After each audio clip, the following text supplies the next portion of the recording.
ഓം ഗുങ്കുരിപ്യോ നമ. ഓം നമോ ഭഗവതേ വാസുദേവായ. ഓം നമോ നാരായണായ.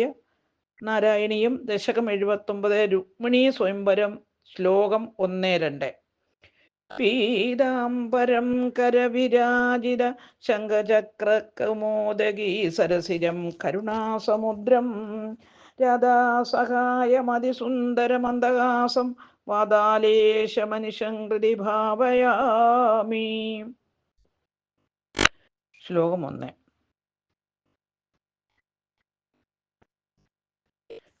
ബലസമേത ബലാനുഗതോ ഭവാൻ പുരമഗാഹത ഭീഷ്മകമാനിതഃ ദ്വിജസുതം ത്വദുപാഗമവാദിതം ധൃതരസാ തരസാ പ്രണനാമതാം.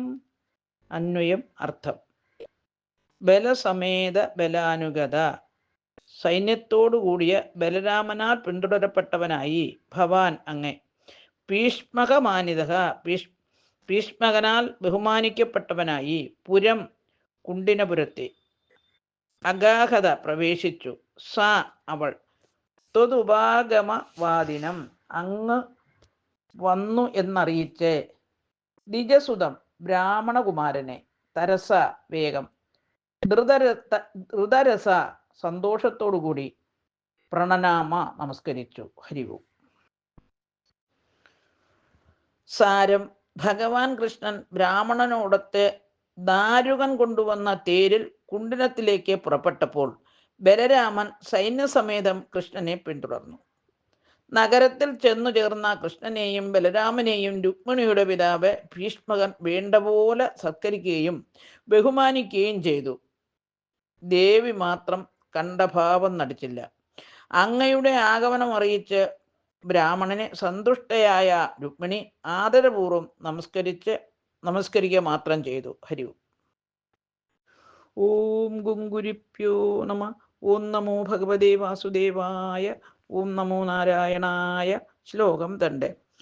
ഭുവനകാന്തമപേക്ഷ്യ ഭവൻ ബഭുൻ നൃപസുതസ്യ നിശമ്യ ചേഷ്ടിതം വിപുലഖേദജുഷാം പുരവാസിനാം സരുദിതൈർ ഉദിതൈർ അഗമന്നിശാം. അന്വയം. അർത്ഥം. ഭുവനകാന്തം, അത്യധികമായ സൗന്ദര്യത്തോടു കൂടിയ, ഭവദ്ഭു അങ്ങയുടെ ശരീരം, അപേക്ഷ്യ കണ്ടിട്ടും, നൃപസുതസ്യ ഭീമരാജപുത്രനായ രുക്മിണിയുടെ ചേഷ്ടിതം വിദ്വേഷകൃത്യം, നിശമ്യത കേട്ടിട്ടും, വിപുല ഖേദജുഷാം വലിയ ദുഃഖത്തോടു കൂടിയവരായി തീർന്നു, പുരവാസിനാം കുണ്ടിന നഗരവാസികൾക്ക്, സരുദിതൈ കരച്ചിലു കലർന്നു, ഉദിതൈ വാക്കുകളോടുകൂടിയ, കരച്ചിൽ കലർന്ന വാക്കുകളോടുകൂടിയ, നിശ രാത്രി, അഗമൻ പോയതായി തീർന്നു. ഹരിവും. സാരം. കുണ്ടിനപുരവാസികളായ ജനങ്ങൾക്ക് ലോകമോഹനമായ അങ്ങയുടെ ആകൃതി കണ്ടും രുക്മിണിയുടെ അഹങ്കാരവിദ്വേഷങ്ങൾ കലർന്ന പ്രവൃത്തി കേട്ടും അത്യധുനികമായ ദുഃഖമുണ്ടായി. അവർ കരച്ചിൽ കലർന്ന വാക്കുകൾ കൊണ്ടാണ് രാത്രി കഴിച്ചുകൂട്ടിയത്. ഹരിവും.